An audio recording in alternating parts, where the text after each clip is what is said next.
but it's for His glory that I say it. God bless you. Now, in the 13th chapter of Hebrews, I wish to read some scripture, because no service is complete without the reading of God's Word. My word will fail, everybody else's word will fail, but God's Word will never fail. Hebrews 13:10 to 14. We have an altar whereof they which have no right to eat which serve the tabernacle. For the bodies of those beasts whose blood is brought into the sanctuary by the high priest for sin are burnt without the camp. Therefore Jesus also, that He might sanctify the people, with His own blood suffered without the gate. Let us go forth therefore unto Him without the camp, bearing His reproach. Here's my text. For here we have no continuing city, but we seek one to come. I imagine my voice has a little blast in there, and I'll get back. Can you hear all right up in the balcony, up in the second balcony, all right? What I wish to speak on is here we have no continuing city. To kind of back up, and you pray with me. There's no one that I think of when Abraham left the city of Ur and the land of Chaldean, he was seeking a city whose builder and maker was God. Now there was something in Abraham that he could see that great city of Ur, and he knew that that very thing that made people colonize together, there was bound to be a city somewhere that was typed off of. And by instinct, or by the leading of the Holy Spirit, he hunted that city whose builder and maker was God. And he sojourned in the strange land, professed to be pilgrims and strangers, seeking this city, and dwelling in tents with Abraham, Isaac, and Jacob. And so then we see that city. There's no matter how many places you ever roam, no matter how far you go, there's no place like home. Is that right? How many here today is away from home? Let's see your hands. Just away from home. Oh my. I wish I could sing. I'd sing, we're pilgrims and strangers seeking a city to come. Be it ever so humble, there's no place like home. Let's take a little trip back home. Would you like to do that? I believe everyone here would like to take a trip home, wouldn't you? Just like to go back home. There's no place that you'll ever go that'll ever seem like that lovely little old city you lived in, or little old dwelling place out in the country. For myself, I want to walk back down the road just this afternoon with each one of you, taking a little evening stroll to view the things over. The first thing comes into my mind at this time is a little humble home built out in the country by the broom sage field and some old apple trees standing around, where my father and mother and their little family lived. A little humble place indeed. We were very, very poor. Daddy had a hard time. He was a very poor man. He worked for 75 cents a day in logwoods. My father had a bad habit, drinking. I'm sorry to have to say that, but that's truth. And my father died in my arms. I see my daddy work so hard till when he would come in, his back would be sunburned until his shirt would be sticking to his back, and Mother would have to take and clip the shirt loose from his back. I don't care what he done. He's my daddy. I'm not ashamed of my father. I love my daddy.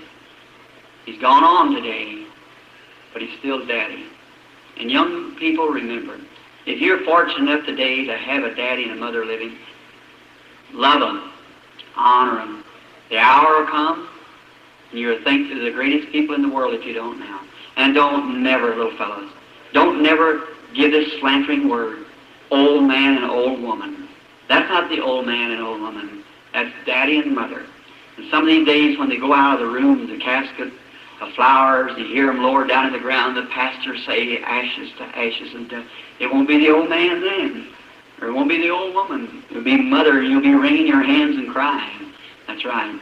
Now, while she's a living, give her flowers now, and give Dad his flowers. That's right now. And the best flower you can give him is obey him. And that's the first promise in the Bible, the first commandment was promised. Honor thy father and mother, which may lengthen the days upon the earth that the Lord giveth thee. My daddy worked on a farm, I remember Mother, the furniture we had in the house was old hickory bottom chairs. How many remembers the old hickory bottom chairs wrapped? Well, I'm not the only country person in here, am I? And we had an old kerosene lamp with a big old hoot owl on the chimney. Remember that old owl?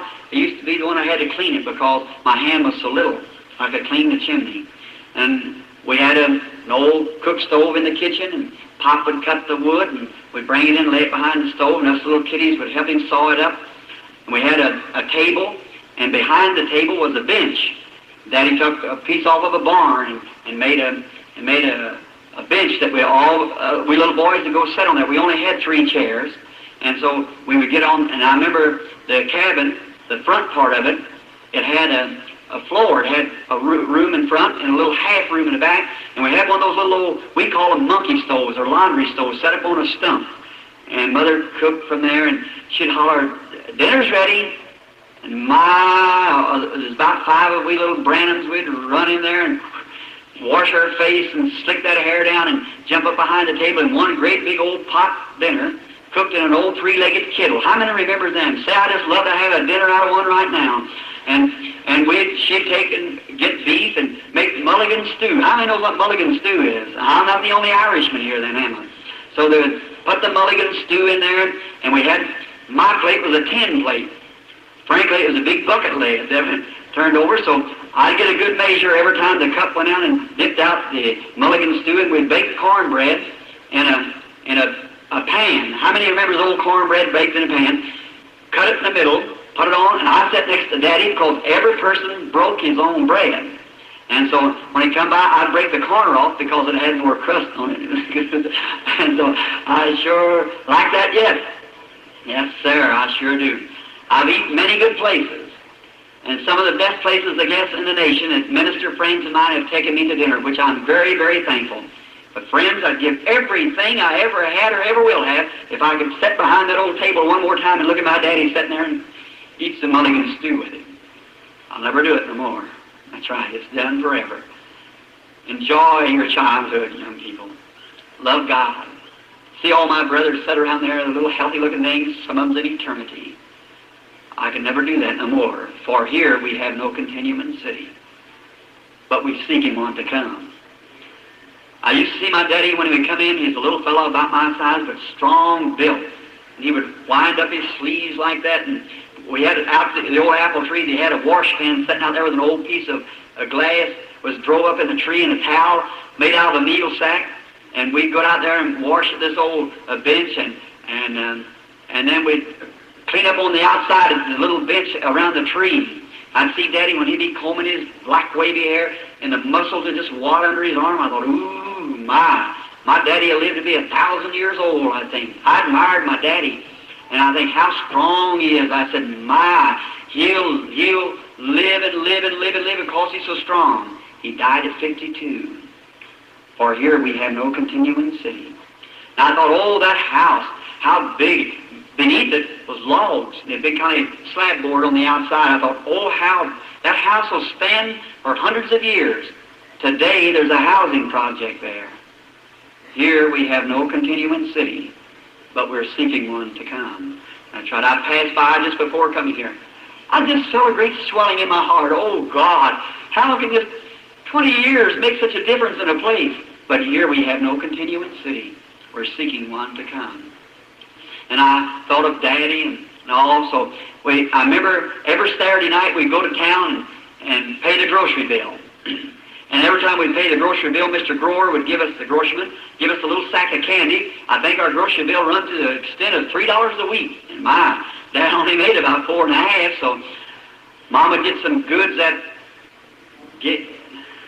my wife said here, I'm afraid to say what kind of goods that was, because I make a mistake on it every time. Anyhow, sometimes that little stuff, you know, what they used to make shirts out of.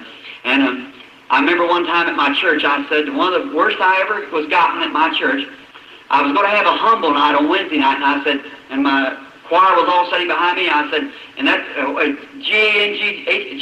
Gingham, that's right, it isn't Gingham. And I said, and I was trying to think of that, and there's a little place down the road called Gingham Cottages. And I would try to think of that, and I said, I'm sure to make a mistake when I say that. So I had a little girl by the name of Irene Weishart sing in the choir. I said, now, Sister Wiseheart, when I back, if I forget about it, you tell me what that was. And so I didn't understand anything about goods like that. And I said, now, Wednesday night is humble night here at the Tabernacle. I said, now, all you brothers, wear your work clothes, your overalls. I'm going to preach in my overalls. I said, you all come out with your overalls, and all you women wear your... I said, I back, and she said, get him. I said, your Greyhound dresses. Oh, my. That was about the worst I ever was gotten. And everybody started laughing at me, and I thought, well, I guess I done said it. So I said, ever what that goods is like on this little cottage down here. Then one night, I was run home, I was patrolling. I used to carry those great big old red handkerchiefs. When you hunt, you know you have to have a red handkerchief. And I carry one in my pocket. And one night I run in. We lived in a little 2-room cabin, and I run across the street real quick to church. I was late, and I run across the street real quick, you know, and I dressed in the room and changed clothes. And I was over there just preaching away, you know, and I got to perspiring. I reached back and got this handkerchief, you know, and I started shaking it like this. You know, look at that big old red handkerchief. I see my wife look at me, and I said, oh, well, I said, I'm afraid of them little ones, afraid I'd swallow her. And that was about the 2 of the worst I ever was gotten in church. But I remember Daddy would take us down on Saturday night and pay the grocery bill and get those little old sack of candy, and we had a little old Jersey wagon. You all call them out here buckboards, I believe, or whatever. And they put some straw in the back, and it'd be cold, and we'd wrap up in blankets and go down, and it'd be spitting snow, and they'd pay the grocery bill. All these little Irish sitting out there waiting, you know, for this candy to come. Then we'd come out, and that candy had to be equally broken among every one of them. If there's one stick over, it was broken into so many pieces. To be sure, every little blue eye was watching right at it, to be sure he never got cheated. So we'd sit and eat that, and I'd play a little trick on him. We wouldn't eat it, couldn't chew it because it was too valuable. That old stick candy, we'd suck on it a little while, then hold it, you know, wait a little while, rest up and suck on it again. Well, I remember I used to play a trick on him. I'd suck on my piece for a while and wrap up a piece of paper and put it in my pocket, and I'd have some for Monday. I'd suck on it again and tell all the boys, don't you wish you had some? And I just put that piece in the dirt and candy for and they was good. Now, I guess I could go tomorrow and buy a whole box of chocolates, Hershey's, if I wanted to, but it would never taste like that. That's the real candy. And I remember those old days and how glorious they was, and how going to school, when school days come along, we went to school, we didn't have any clothes to wear, hardly did. Just enough that we possibly legally could go. I remember going to school all winter long with one of Mom's shoes on and one of Pop's. That's right, we called it a boot and gagger. And I had one of Mom's shoes on this foot and Pop's. And this is awful to say, but it's the truth. It's the truth. I remember I didn't have any shirt to wear that winter. And Miss Watson, a rich lady, lives up the road from us, gave me a little coat that had a little eagle emblem on it, and I'd pull that coat up like this and go on to school. I remember sitting up there, it got kind of warm, you know, and the teacher said, William? And I said, yes, ma'am. She said, aren't you warm? Better take off that coat. I couldn't take that coat off. I didn't have any shirt on. So I said, well, no, ma'am. I said, I'm just a little bit chilly. They had a great big old stove sitting over there. She said, you're taking a cold. You go over and set that stove. I sat there and the perspiration running down my face. She said, aren't you warm yet? I said, no, ma'am. I was plenty warm, but I couldn't take that coat off. I didn't have any shirt on. And so I remember that spring when I got my first shirt. I had a cousin, a girl, Lucille Hare, my father's sister's child. They come over to visit us, and when she left one of her dresses. And I cut the skirt part off and wore the top part as a shirt. I went to school and had this here little, what is that stuff that runs up and down, you know, like I had to put around the edges of garments? Rickety-rackety or whatever it is. I missed that.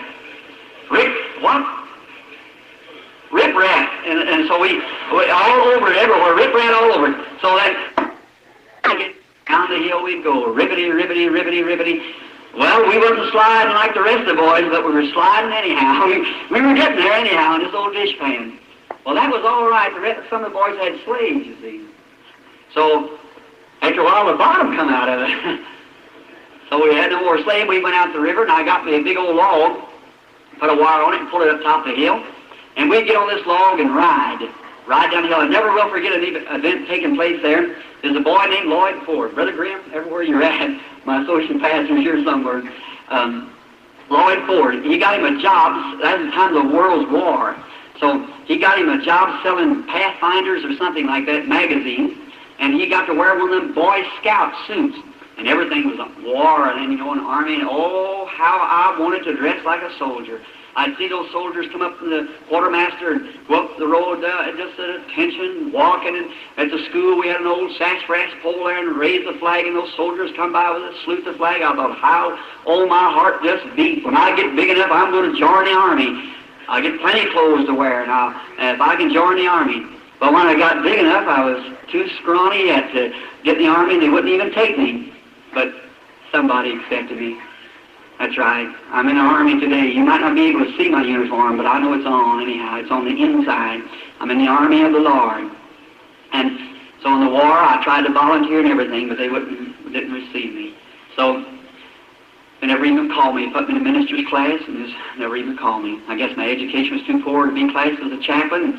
And then being a minister, they didn't draft me, so there I was. I was left out, but somehow or another, my scrawny, uneducated and all, God sent out a recruit one day, and I answered it, and I'm in His army now, and I'm doing the best that I can to fight the greatest battle that's ever fought, a wage against sin and evil and for righteousness.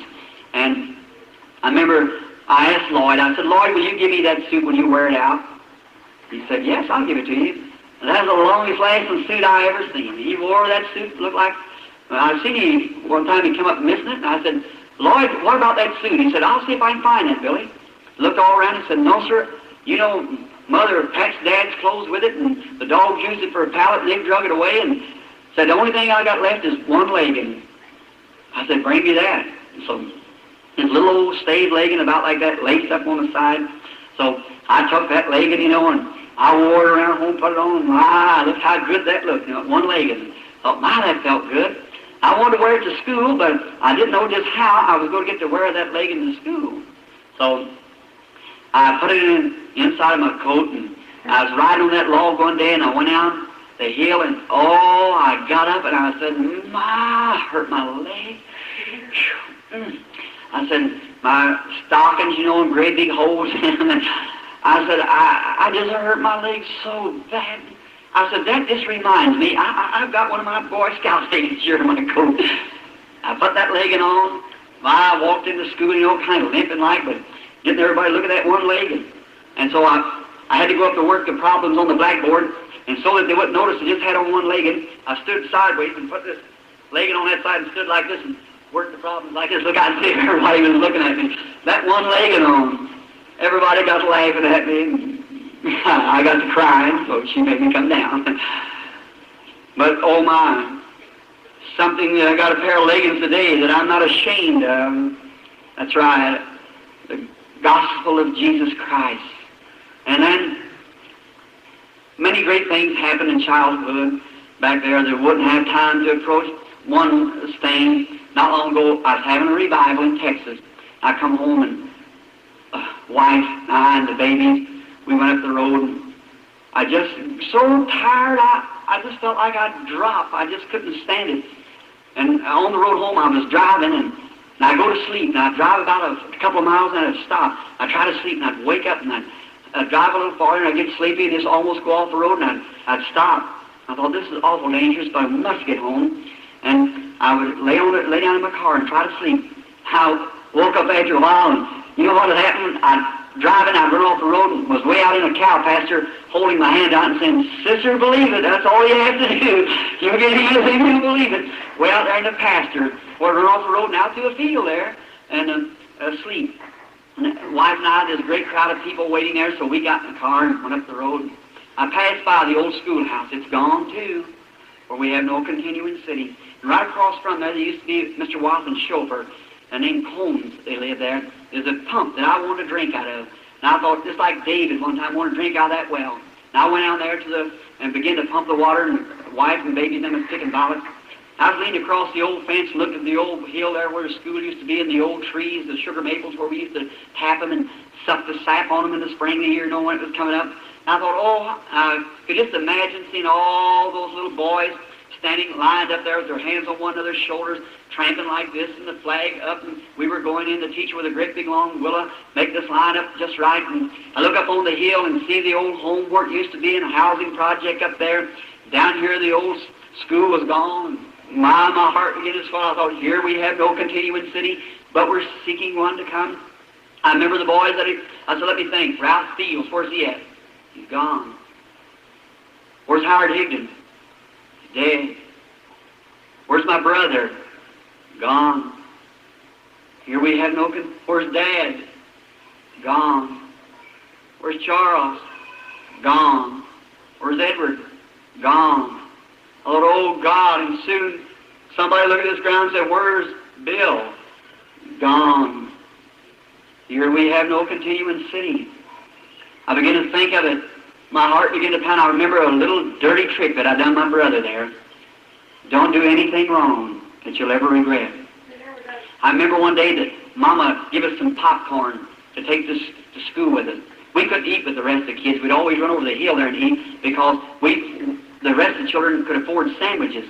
And we used to have a little jar. In there would be greens and a piece of cornbread laying on the side and 2 spoons and maybe a little jar full of stuff, you know, and we'd sit and both of us eat out of this jar with this spoon, eat our bread and pass it back and forth to one another. It was a shame before the children. And we'd run over the hill and eat behind the trees over there. I remember Mama getting us some popcorn around Christmas. We had a sack of it, we took it to school, left it in the cloakroom, and here's a little dirty trick that I did.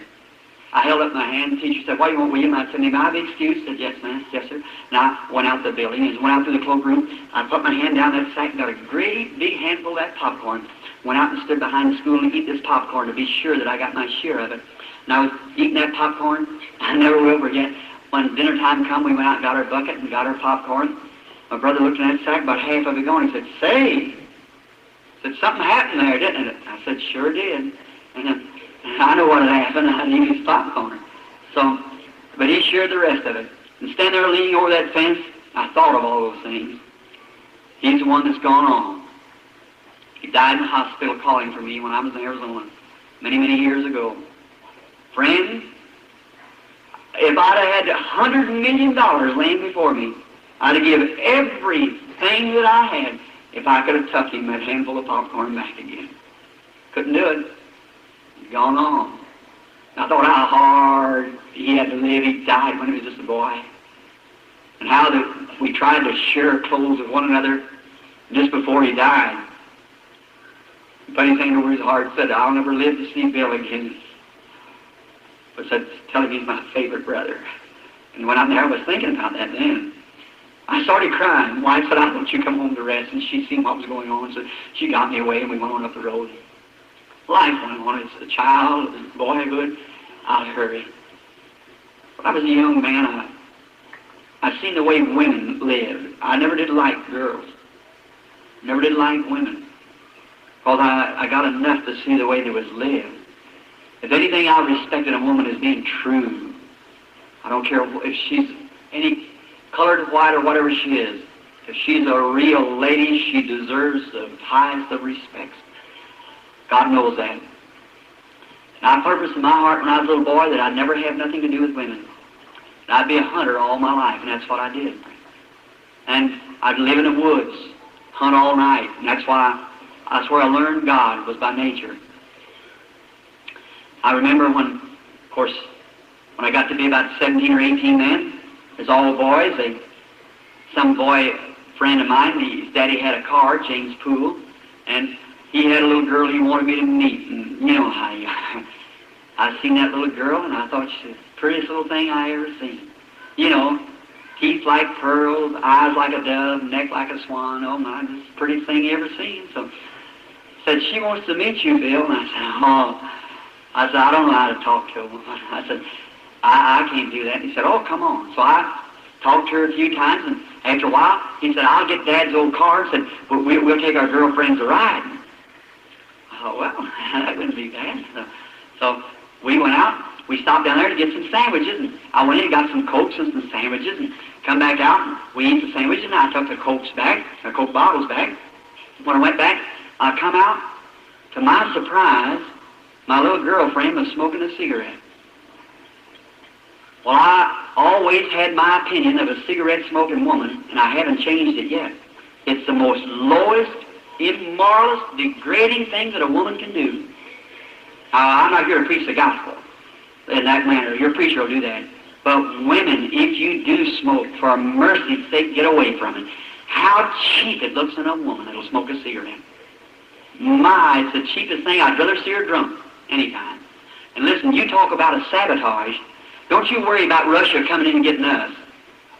Russia ain't going to hurt us. We're hurting ourselves. It's our own moral decay that's hurting us.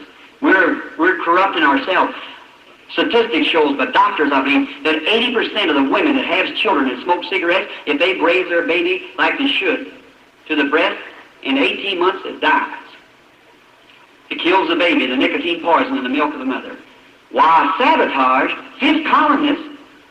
I still say what this world needs today is not a new president. It needs an old-fashioned St. Paul's revival and the Bible Holy Ghost back in the church again. I believe that's right. Yes, sir. That's exactly what it needs. And the women, how they would smoke, and I thought that was terrible to see a woman smoke. Well, that just broke my heart. I just couldn't stand that. I didn't want nothing to do with that, so I just left her. And so that was a time when the angel of the Lord appeared to me when she laughed at me, called me a sissy, and made me walk home. That's right. From place, she said, well, you big sissy, I wouldn't even ride with you. I said, you don't have to. She said, you don't smoke? And I said, no, ma'am. Said, you don't drink either? And I said, no, ma'am. So what do you like to do? I said, go fishing, hunting. Of course, that didn't interest her, so that was the way I thought about it anyhow, and I'm glad today that I did think that. That's right. Amen. Listen, friends, it ain't the robin that pecks the apple that hurts it. It's the worm at the core that kills the apple. That's what, it's sin in our midst is what's hurting us. That's right. Sin in our midst is killing us. Now, then I guess you wonder how I ever got married. Well, when I met my wife, she was a Christian girl, very lovely Christian girl. And I was then about 23, 24 years old. She's a very sweet, humble character. And I met her, and I'd take her to church, and she went to church, and she was a very fine, lovely woman. All these people here, my friends from Jeffersonville sitting here in front of me, knows her, I knew her, and how a lovely woman she was. She's in her grave today, but that's her body, her soul's with Christ. And she was a very lovely Christian character. And I went with her a while, and she come from a good home. Her father, during the time of the Depression, as that was, he made about $600 a month. He was a Brotherhood organizer on the Pennsylvania Railroad. I made 20 cents an hour digging ditches. And so I couldn't marry the girl, I didn't think, and I thought, well, if I went with her any longer, I was taking up her time. She's too good a girl to let go. She'd make some man a good wife. So I had to either just let her go or ask her to marry me, and I didn't have nerve enough to do that. So I guess you wonder how I wrote her a letter and asked her if she'd marry me. And I said, well, now it wasn't dear miss, will you have me? It was a little bit what you call mushier than that. And I kind of talked to her, but here, I remember, I thought, I've got to do something because it's not right to take the girl's time. So I wrote her a letter, and I went to work that morning. I was working public service company, and I was very nervous about dropping it in the boxes on Monday morning. I dropped it in the box, and all day I thought about it. And I thought, tonight, I'll hear from that tonight. Her mother will call me up and break me over the coals. And I went on. That night is all right. And I was to meet her Wednesday to take her over to the church. So I remember then come on towards Wednesday. And Wednesday night I was just nervous. I didn't know what to do. What am I going to do when I get up there? So I asked my mother, has Hope called? No. Did you get any mail? No. Well, maybe it hung up and didn't even get out of the box. So I thought, something's happening here. So I went up and I blowed the horn outside. And so she come out. She said, come in. Going to get me in there where her mother is now. Then I'm really going to get it. So I said, are you about ready? She said, let's walk to church. Oh, my. So I said, all right. And I went in, and Miss Brownback looked at me and said, hello, Bill. And I said, how do you do? So I was just nervous as I could be. So I thought something's going to happen any time. You know how you feel when you're under them strings. So we went on out, went to church. Honest, I didn't even hear what Brother Davis said that night. He just preached away, and I didn't know what he said. I was scared something was going to happen. And I looked at her, and I thought, oh, my, isn't she pretty? She's going to tell me this is all of it, sure as the world, because I can just tell it. I know she's going to tell me, stay home after time. So I had it all fixed up what she was going to tell me, and after church was over, we started walking back a pretty moonlight night. We was walking down the street, and I looked up to see the moon shining down through the bushes. Went on and on. I looked at her, and I thought, my, I hate for this to be the last night, but I guess this is it. And I walked on and on. I said, how are you tonight? She said, just fine. How are you? I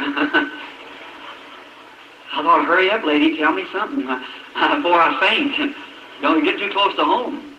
We walked on a little farther, and I said, sure pretty nice. She said, yes, it is. I thought, well, wait, hurry up, say something.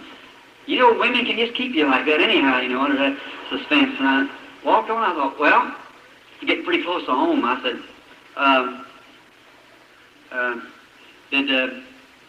did you get any mail this week? She said, uh-huh. That was all. I said, did you get my letter? She said, uh-huh. My. I was certainly burning energy then. I said, well, I said, did you read it? She said, uh-huh. Wow. I said, what'd you think of it? She said, it's all right. And I said, did you read all of it? She said, yes, I read it all. I said, what'd you think of it? She said, it was all right. Well, we got married. I don't know how. We just got married. So, the next strain come when I had to ask her mother and daddy. Well, I knowed it was appropriate to do that. So I never will forget Charlie Branham. He may be sitting out here this afternoon for all I know. And her mother was a very princely sort of a woman, fine woman, but she belonged up in the ranks, you know, and so Charlie was just a good old humble brother. I thought I better ask him and let him ask her. So I thought I'd get by the man better than I could talk to the women anyhow. So I said, one night I was leaving, Hope said, have you asked Dad yet? And I said, no. She said, well, you ought to. I said, I know I should, but I said, I think it'll be all right. So when I went to leave that night, he said, see you later, Billy. I said, Charlie? I said, could I talk to you just a little bit? I said, come out here just a minute. Walk out a portion, I was just sweating and shaking.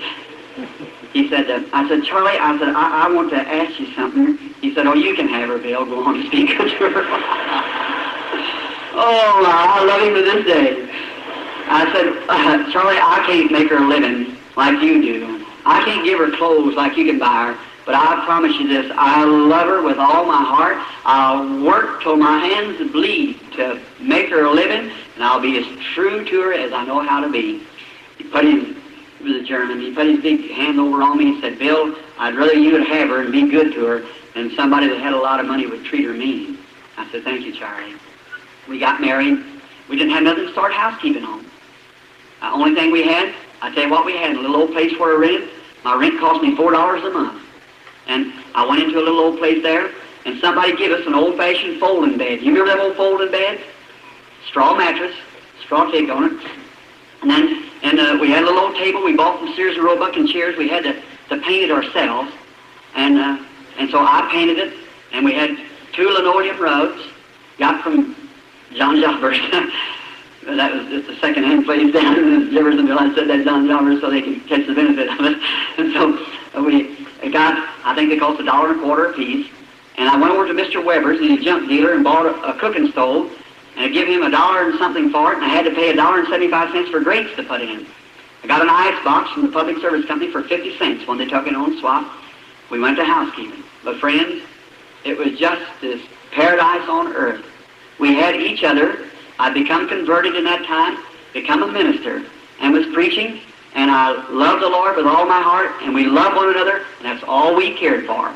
And listen, happiness does not consist of how much of the world's goods you own, but how contented you are with the portion that's allotted to you.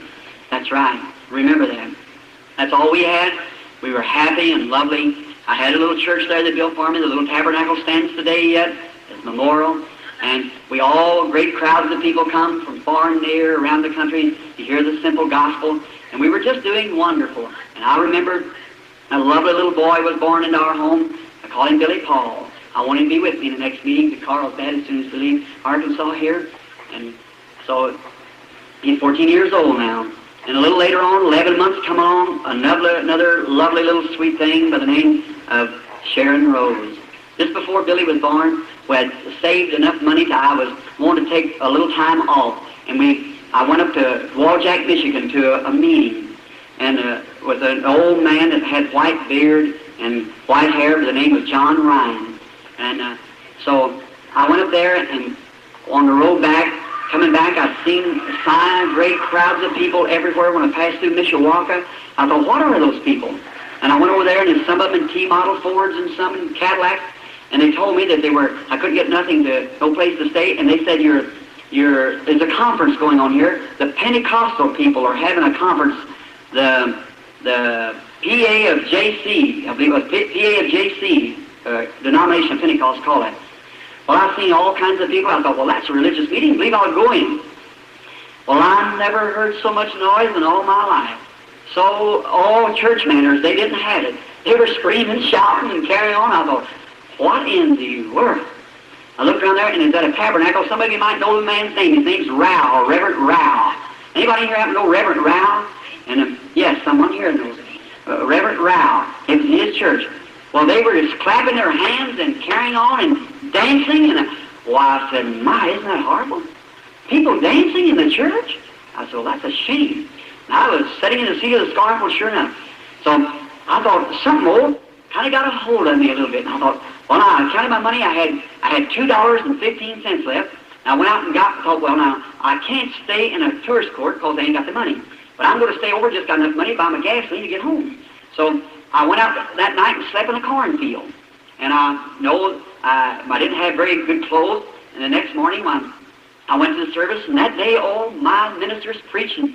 And how I noticed that night, because that every preacher comes to the platform, 150 more preachers come up the platform that's having a conference, international conference. And they were all sitting on the platform. He said, we haven't got time for all of you to testify. I went up. He said, just say who you are and where you're from. And he come to me. I said, Evangelist, William Branham, Jeffersonville. Sit down. Well, come to find out, I was the youngest minister in the group at then. So that night I thought, they was bringing all kind of preachers, and it shows an old colored man to bring the message for that night. Real old, just a little rim of hair around his head. He had an old preacher's coat on, that velvet collar, kind of that cutaway coat. Poor old fellow come out to the platform like this. Oh, I felt so sorry. I wanted to get up and help the old man. And he come out, and they had to have the conference up there on account of not having it in the South because they had both colored and white together. And the old fellow was standing there, and all the ministers that day had been preaching on what Jesus done and so forth. But he took his text over in Job, somewhere there where it said, where were you and I laid the foundations of the world, and when morning stars sang together and the sons of God shouted for joy. Well, where the ministers is bringing the activities of the church on earth, he went up into the heavens back under and come back down about 10 million years before the world was ever formed, and come back down the horizontal rainbow with him. And about time he got down there, he let out a great big whoop and jumps up and clicked his heels together. Said, glory to God. He ain't got room enough up here for me to preach. I looked at that. I said, well, if that'll make an old man like that act like that, what would it do to me if I got some of it? I said, I want some of that. That's what I want. If it'll make an old man like that, well, what would it do for me? So I went out that night in a cornfield and I began to pray. I said, Lord, let me get some of that. So I said, you give me favor with them people. And prayed way in the night out there in the cornfield. I had some seersucker trousers, and others got all dirty there in the cornfield. So I laid them on my seat and took the two seats and put them together out of my car and pressed my trousers that night.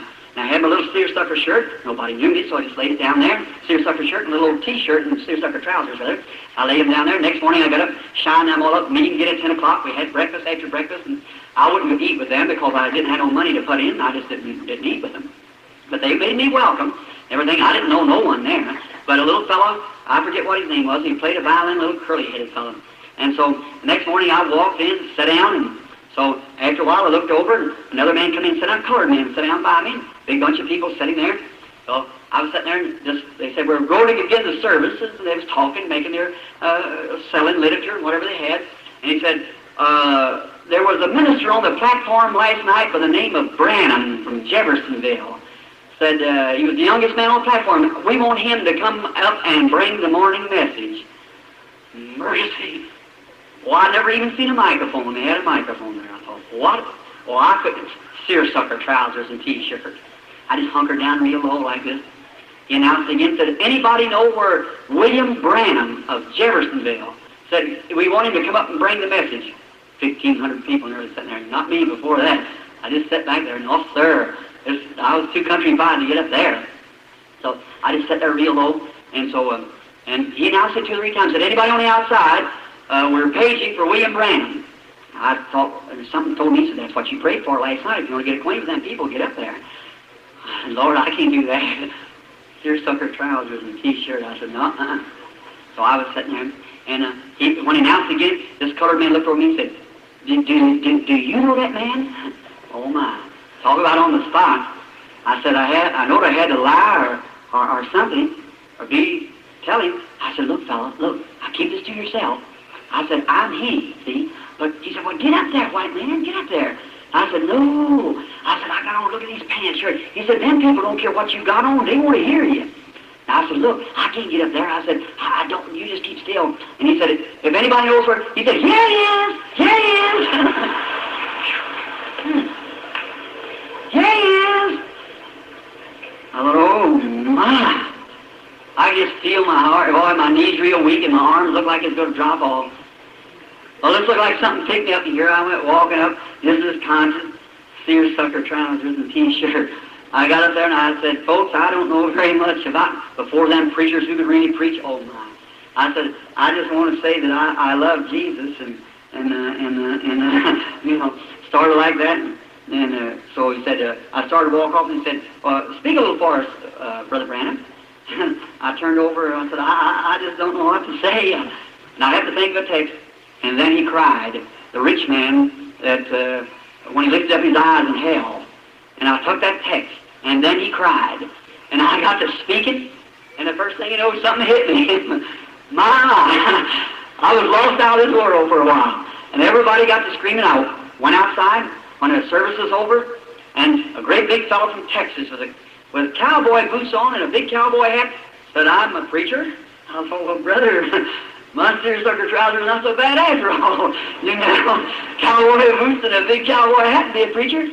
And he said, I heard you say you're an evangelist. I'd like to sign you up for a couple weeks revival down in Texas. I took his name. I said, oh, my Lord, you're just doing great things for me. I took that all down, you know, a little bitty fellow with these little golf-playing trousers on. Walked up and said, I'm from Florida. I'd like to have you over there for a couple of weeks. Well, I seen they're just common people, after all. So, first thing, a woman come up the Indian reservation, wanted me to go there. Well, I had enough invitations lasting me about a year. I jumped in that old Ford, it had backslidden, down the road I went.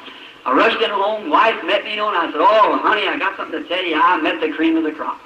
I said, my people who just scream and shout and jump up and down, they're not ashamed of their religion. I said, my, the best you ever seen. She said, where are they at? I told her, I said, look here, I got a whole stream here. I said, I can just preach and preach and preach it. And you know what? They accepted me. I said, is that right? I said, look, I'm going to quit my job and start right out. She said, well, we haven't got any money. I said, how much money we got? I said, we got that $12 in there payment on the Ford. I said, well, you know, the Bible said, don't take anything when you go, see? Don't take any script, or if you got 2 coats, give one to your brother. He said, I'll be with you. I said, that's what, I said, will you go with me? She, bless her heart. She said, yes, I'll stick with you. So I went and told my mama, and Mama said, oh, it's all right, honey, if you feel that. Well, I went and had to tell her mother, and that didn't work so good. She said, William, she said, she's your wife. You may take her if you want to. But said, I don't want my daughter drug out among that bunch of trash. Trash? Friends, I've found out this, that what she thought was trash is the cream of the crop. That's right. Now, I say that with respect. Said, out like that, where all that carrying, screaming and carrying on like that, said, won't you go up there and be a pastor, and someday they'll build you a parsonage, and, well, that didn't, oh my. So Hope began to cry, and so I said, well, she said, I'll go with you, but anyhow, I didn't want, she said, how it would hurt her, so I just let it go. went on. Friend, the little girl that was too good to be with that trash, I buried her just a little after that. Sorrow set in right there.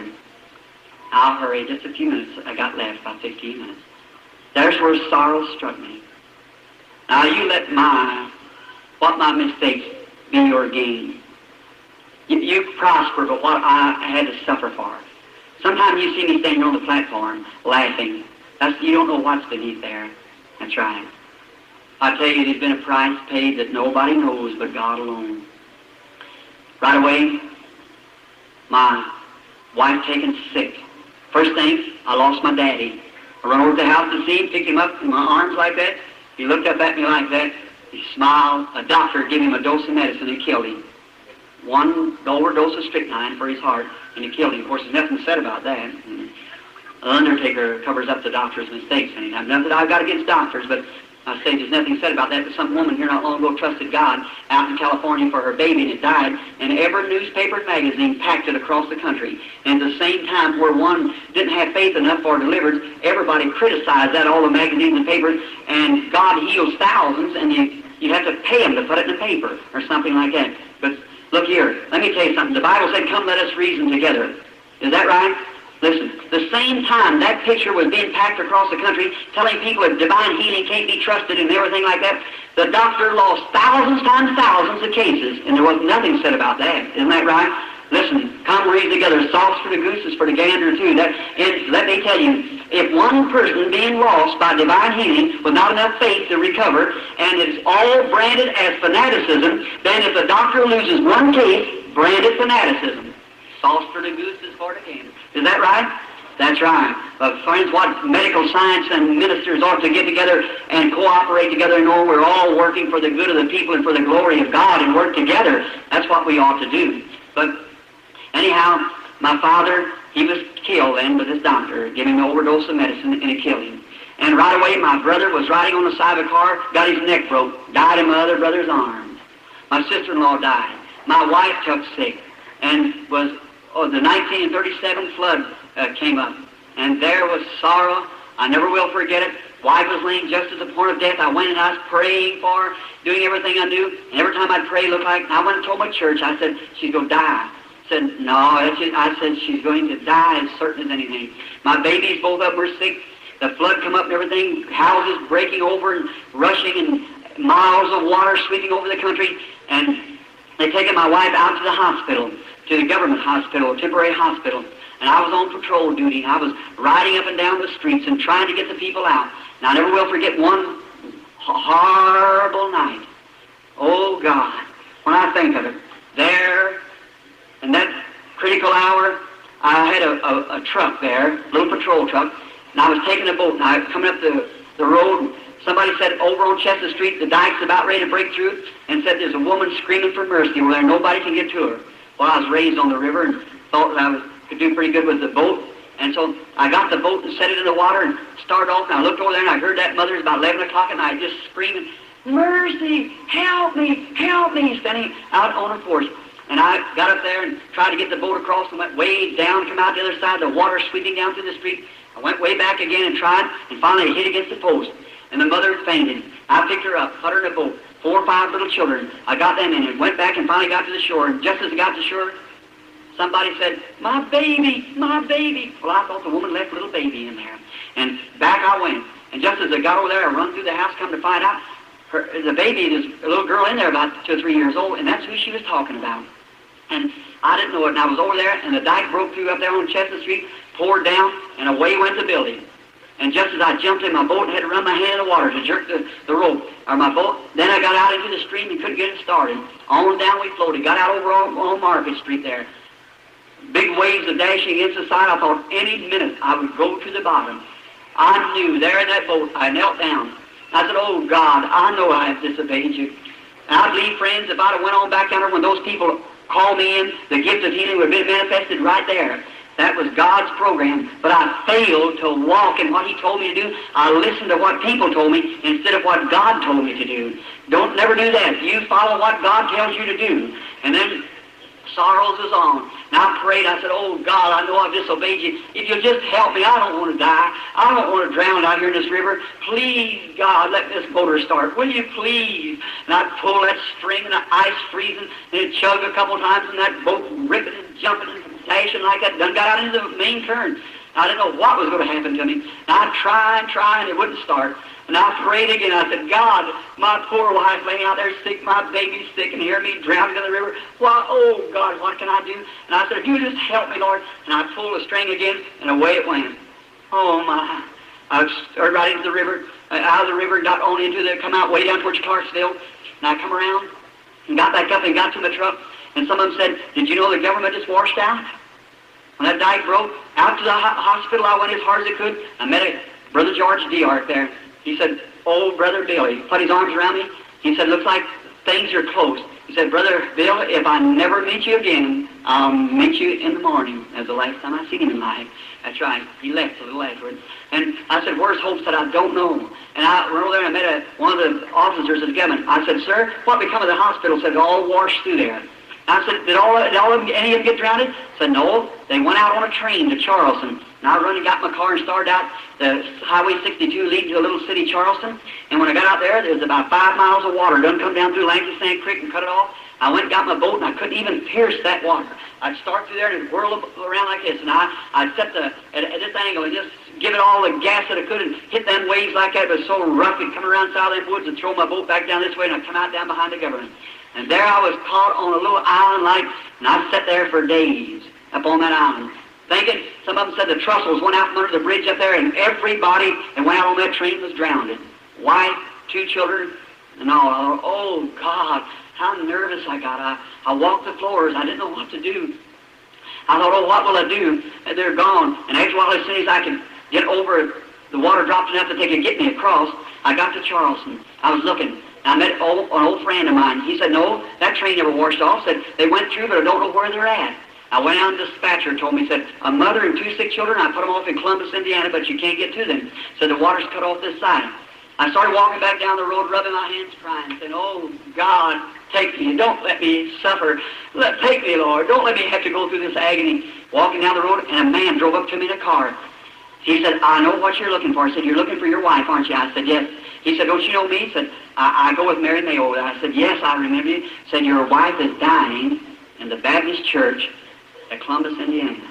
And I said, surely not. I said, yes. Said, she's got tuberculosis. And said, you wouldn't even know her. And the doctor says she's going to die. She's laying right next to my girlfriend. He said, I know how to get you there if you want to go. And I said, well, let's go, brother. And I remember that night when I run into the building up there, the Baptist, they made a hospital. They had army cots everywhere. And I run in there, boots on where we waded in the water, and I began to scream, Hope, Hope, where are you, honey? Where are you? Just beside myself. Directly I looked over there, and I seen an old bony hand raised up. It was her. I run over real quick to her and grabbed her up in my arms. I said, is the children alive? She said, yes. She said, I look awful, don't I? I said, no, honey, you look good. I said, you're going to be all right. I felt somebody tap me on the back. And it looked like a doctor. He said, come here. He said, are you her husband? I said, yes. Are you Reverend Branham? I said, I am. He said, well, sir, I hate to break this news to you. He said, your wife's dying. I said, don't get her excited or anything. I said, Doctor, surely not. I said, yes. Said, she's going. And I said, oh, what is it, doctor? He said, galloping tuberculosis. Said, she'll just die right away. He said, just make her feel good as you can. He said, and both of your babies are sick. I'm tending to them over here in another home. Well, I went back and told her, I said, honey, you look good. And a little doctor friend of mine, Dr. Sam Adair, there in Jeffersonville, as soon as he let me, I brought him back down home. And there, they lay there until the babies got well. The wife gradually went away. Finally, we got her in the hospital. I had doctors to come look at her. There wasn't nothing to be done. She took pneumothorax treatments and everything. Nothing could be done. Now, I remember standing there and they bore holes down through her side and put that tube in there and get claps one lung. Listen, if I had it, she'd hold my hand and cry and the tears roll down her cheeks. She'd look at me, just suffering. Never done her a bit of good. If I had to go over it, never go through with it again. That's right. It's just holding my hand. But just to show you the way of a transgressor is hard. I never will forget. I was trying to work to get the bill paid off. And then one day I was out, I heard a call come and said, if you want to see your wife alive, come at once. I rushed out to the hospital. I'll never forget it. I jerked off my hat and throwed it in the truck and run up through there real quick, and here come little Dr. Adair walking out. God bless his little heart. He's a fine man. And he'd come walking out. We'd eat together, slept together, fished together, just bosom friends. And he'd come walking out, he'd come walking down through the hospital. And I see him look at me, and I see big tears drop off his cheeks, and he turned sideways. And I run into the room. I said, "What's the matter, Doc?" I said, "She ain't gone." I said, "I believe she is." I said, "Come go in with me, Doc." He said, "Bill, don't ask me to do that." I said, "Hope's like my sister." I said, I can't go in there. Don't ask me to. And the nurse come up and said, "Come, Brother Branham." I said, "Here, drink this little bit of medicine." I said, "No, I don't need it." He said, "Go ahead, Billy. That'll rest your nerves." I said, "I don't want it." I said, "No." He said, "Nurse, you go in with him." I said, "No, I don't want anyone. I'm going in myself. I'm going in." I said, "I love her, and I'm going in." I walked the door, opened the door, and there she lay, all covered up like this, and blanket sheet pulled up over her face. I jerked the sheet down, and my heart just a breaking. I put my hand on her, her perspiration on her forehead kind of felt sticky. I said, "Hope, Hope, honey." I said, "Speak to me once. Well, just speak one time, won't you?" I was shaking her. Friends, if I live 100 years, I'll never forget what happened. Those two big brown eyes looked up at me. She was so weak she couldn't say nothing. She was smiling. She took her fingers, she motioned. And I got down and she said, "Oh, why did you call me, honey?" And I said, "Well, I said, "I don't know." She said, "Oh, I was in another land." She said, "It was so peaceful, I wasn't suffering." She said, "Great big birds like a great orient." And she said, "There was a man dressed in white, one on each side, taking me to my home." Oh, friend, there's a land somewhere. I believe as she was dying, her eyes just opened up to see paradise beyond. She rallied for a little bit. The nurse come in and she said, "Nurse, come over." She said, "I hope when you get married you'll have a husband like mine." I said, "Oh, honey, I haven't done that." She said, "Oh, bless your heart." She patted me on the back. The nurse turned around and walked out crying. She said, "Bill, I want to tell you 2 things, but I'm going, so don't cry." I said, "All right." She said, "Don't let my babies be pulled about from pillar to post." She said, "There's some things I got to confess to you." I said, "What is it?" She said, "You remember one time that you were going fishing, and I called you that night we was going to Fort Wayne for a meeting?" I said, "Yes." She said, "You went and got me some stockings?" I said, "Yes, I remembered it." She said, "Them was the wrong kind of stockings, honey. Them wasn't right." But what it was, I'd been fishing. I went up home, and we had to go to Fort Wayne. I was going to preach that night at Fort Wayne. Her father lived at Fort Wayne. So I was going up there to preach, and there's 2 different kinds of woman's socks that you buy. One's called, name them, somebody. It's chiffon, that's right. And what's the other kind? Rayon? So is it Raymond or Raymond? Rayon? Which is the best? Chiffon. Well, they cost 60-something cents then. And she was taking a bath, and she said, "Billy, you run down at Penny's and get me some socks." And I said, "All right." And I was going down the street, and she said, "Now, remember, I didn't know about women's clothes." And she was saying, "Against chiffon." I was going down the street saying, "Chiffon, chiffon, chiffon, chiffon, chiffon." Somebody said, "Hello, Brother Branham." I said, "Hello, chiffon, chiffon, chiffon, chiffon, chiffon, chiffon." And I met Orville Spahn down there, and he said, "Billy, Birch is biting over on about that." Oh, I said, I got talking to him, and I forgot about what she said. Well, I wasn't going to Penny's because I didn't know nobody there, but I used to have a little friend that come to my church by the name of Thelma Ford. She worked in a 10-cent store, and I know they sold them over there, and I went over, and Thelma came up and said, "What do you want, Billy?" I said, "I want some socks for Hope." I said, "Now, Hope don't wear socks." I said, "She sure does." They said, "She wears stockings." I said, "That's right, that's right." I thought, "Oh, I've showed my ignorance already." And she said, "What kind do you want?" I said, "What kind you got?" She said, "I got chiffon and what's it? Rayon's the cheap ones?" She said, "I got rayon." I said, "That's what I want. That's what I want." She said, "Hope want rayon?" All sounded like rayon, chiffon. I didn't know the difference. She said, "Yes." And so she got them and put them in the sack. And I said, "I want the full style." You know, that thing, got the little thing behind them, you know, I don't know. You know, I said the full style. And so, full fashion, that's what it was. And I said, "That's the kind that I want." And she got them ready for me. She put them in a sack, and it was only about 29 cents. And I said, "Well, give me 2 pair of them." And she said, Are you sure of that?" I said, "That's what she wanted." And so I went back, and of course, you know how you men like to pop off to your women. And I said, "Looky here." I said, "I'm Abraham's son. I'm a little Yiddish. You go to the river shopping. I'll buy 2 pair of stockings. Watch, you can buy one and have money left." I said, I'm Abraham's son. I know how to do it. She said, going on like that. God bless her heart. She's in her grave tonight and probably snow over it. But not all together there. I still think of her. That's right. And she gone on. And there, when she said, and I thought funny, when she got to Fort Wayne, she wanted another pair of stockings. But she was lady enough not to say it. And she told me, she said, Billy, I give them to your mother. They was for an older woman than me. And I said, well, God bless you, honey. I didn't know that. I said, that was all right. She said, you remember that time you wanted to go hunting so bad and we was in Louisville, you seen that little 22 rifle that you wanted, and it cost $3 and something to pay down on it, and you didn't have the money to pay on it? It's been about 2 years ago. And I said, yeah, I remember that. She said, Bill, I've always wanted to buy you that rifle. She said, I won't be with you but just a few minutes longer now. But she said, when you go home, look up on top of the old folding bed under that paper. I've been saving nickels to buy the rifle. She said, will you promise me you'd buy it? Oh, my. When I went home and found that $2 and something laying there like to kill me. I said, sure. I said, honey, you're not going on. She said, I hate to leave you, but said, I must. She said, I don't mind it. She said, it's all right. So now another thing I'm going to ask you. Don't stay single. I said, oh, don't ask me. She said, promise me. Promise me that you won't stay single. My children have a home to go to, not be drug around everywhere. I said, honey, I can't do that. And she said, promise me. She said, I can go a little easier. And she didn't mind it more than you mind taking a drink. She said, I just said, I hate to leave you and the babies. But she said, oh, Bill, it's so wonderful to go like this. And I said, well, I'll do the best I can. And she said another thing. She said, you realize why I'm going, don't you? Oh, that's what hurt. She said, if I wouldn't listen to Mama and would listen, said it would have been different, wouldn't it? I said, that's right, honey. I said, oh, what will I ever do? She said, do this. Don't be ashamed of this Holy Ghost religion. She said, it's the greatest thing in the world to die by. She said, stay and preach as long, and it said, promise me you'll go right out into the fields where we were supposed to go. It said, promise me that you'll do everything you can. Said, and tell everybody that it's glorious when you get ready to leave here. It's wonderful. And I said, oh, honey, it's so good to see you go like that. And she said, I said, where do you want me to place you? And she said, you take me up on the hill. I said, I'll take you out to Walnut Ridge, and I'll bury you there at the hill, your body. And I said, honey, I promise you, I'm going, if God will spare me, I'm going right out into the field, and I'll never stop until the last drop of blood or life is gone from my body to do, or try to make an atonement. And I said, I'll do everything that I can to live right. I'll do right.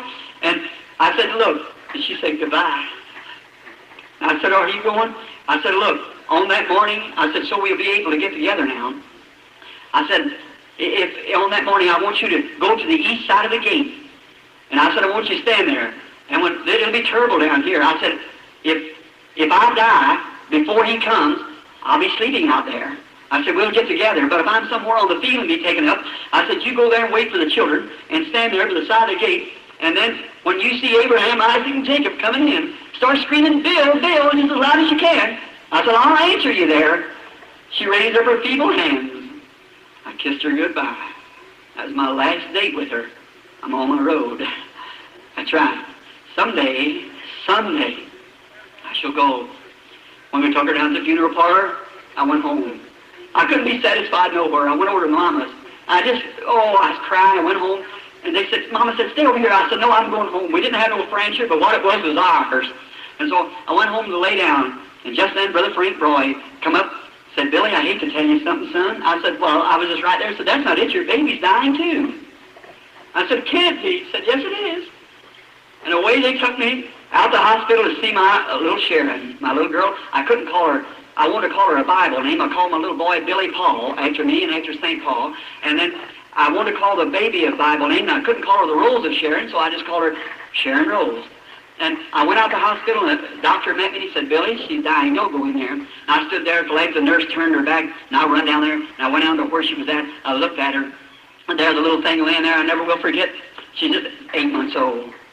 And I remember I used to come home. She'd sit out in the yard, and I'd blow my horn like that, come around the corner, and she'd go, goo, goo, goo. I just love those little fellows. And she was suffering so hard, for one of her little fat legs was moving up and down in a spasm, and looked like her little hand was waving. And I looked at her, and I said, Sherry, honey, you know Daddy? And I was trying to make myself strong. And I said, you know Daddy, honey? and her little lips got to quivering. And when she looked at me, she was suffering so hard, so her little eye went crossed. Oh, my. When I seen that tender little blue baby eye cross, I didn't know it then. But I understand now, there's never been a cross-eyed child come in the line. Well, while I think of that, there's never been one passed over the platform, but what's been healed, too. I didn't know the crushing had to bring it forth, but I never think of it to see that. That little eye crossing as she was suffering so hard.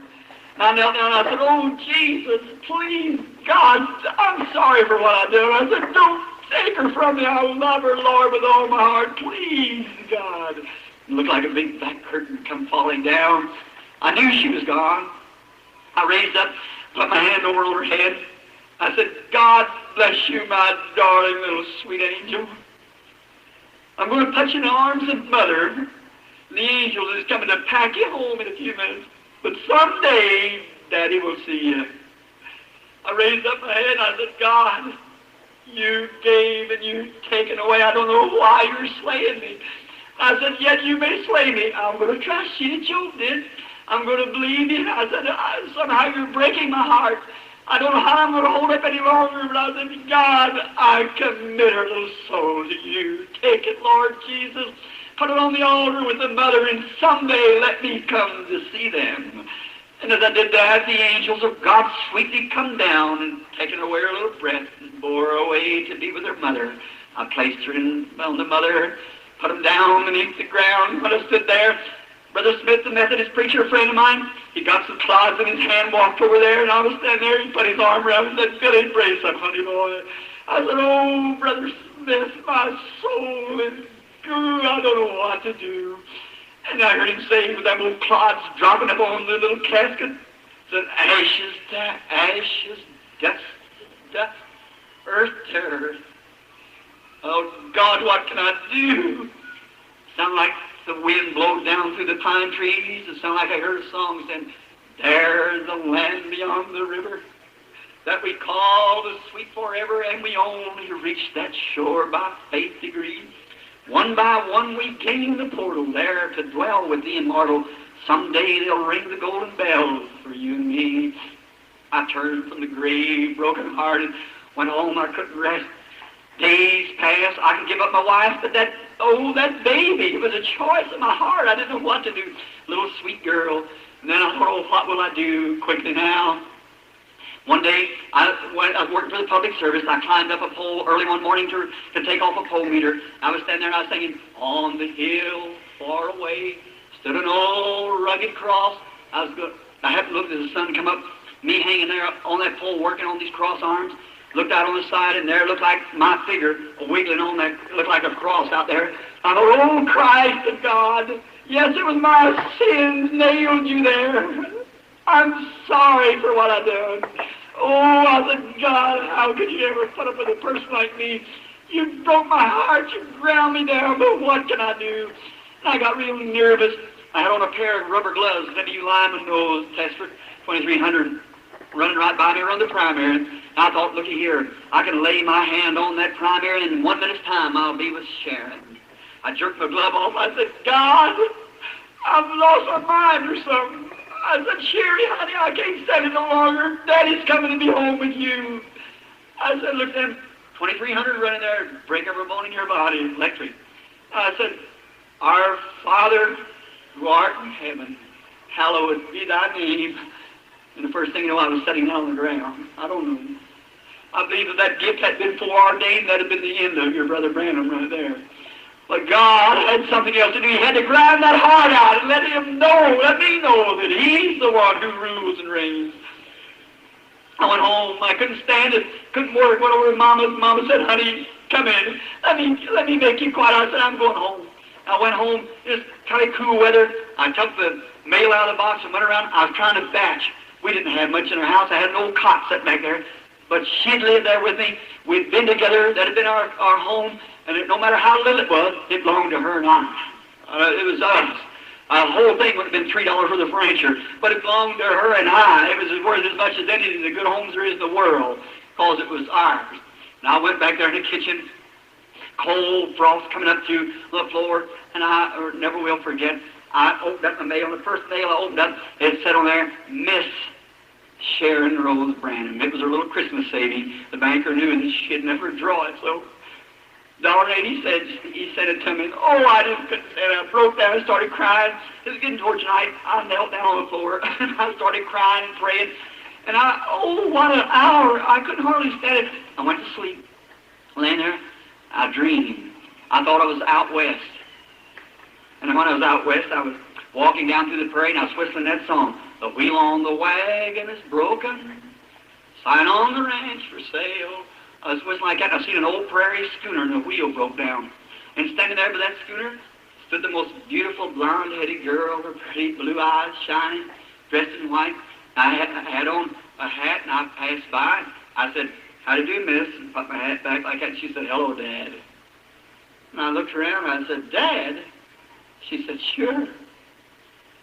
I said, "Well, young lady, I beg your pardon." I said, "You're as old as I am. How could I be your daddy?" She said, "Daddy, don't you know me?" And I said, "No, ma'am, I'm afraid I don't." She said, "You just don't know where you are, Daddy." And I said, "Well, what do you mean?" She said, "Where's Billy Paul?" That's your little brother. I said, "What is it?" She said, "Daddy, on earth, I was your little Sharon." I said, "Sharon? My baby?" She said, "Yes, Daddy." I said, "Remember, we're immortal here. When we come here, we're not little babies no more. We're all one age." And I said, "Oh, honey, are you Sharon?" She said, I said, "Where's Mother?" Said, "She's up at the new home." I said, "A home?" Said, "Yeah." I said, "Well, honey, there's something wrong here." I said, "Branham's never had homes. We're more like vagabond people." I said, we don't have no home." She said, "But Daddy, you got one up here." I looked around over to my right, and there was a great, big, beautiful home, and there was lights shining up all around. She said, "Mother's waiting for you. I'm going to wait here for Billy." I said, "All right, honey." I took out running as hard as I could, my hat in my hand. I run right up to the step. When I got there, Hope would usually meet me, come out with her arms out. And I went run up the steps as hard as I could. And I got up top of the steps. Here she come, dressed in white, that black hair hanging down. She come run up to me. She raised out her arm. I run to her, throw my hat down, just knelt down on the side of her. She put her hand on my head. She said, "Bill, what are you worried about, honey?" I said, "Oh, Hope, I can't stand it any longer." I said, "I see, is that Sharon Rose down there?" She said, "Yes, Bill." She said, "What you worrying about? You worrying about me and Sharon?" And I said, "Honey, I just can't stand it." She said, "Stop worrying." I said, "Don't worry. We're lots better off than you are." And I said, "That may be so," but I said, "Hope, didn't you make a pretty woman? Aren't we proud of her?" She said, "Sure." She said, "Aren't you tired?" And I said, "Honey, I've just been preaching and praying for the sick so long, and that's the way I know I'll go. It had to come. It hadn't come yet." I said, "I've just been preaching and praying for the sick till I'm so tired I can't hardly stand up." She said, "Won't you sit down?" And I looked, and there was a great big Morris chair sitting there. I looked at her, and she looked back at me. She said, "I know what you're thinking. Down here one time, we had them 3 old chairs or 2 old chairs at the house, and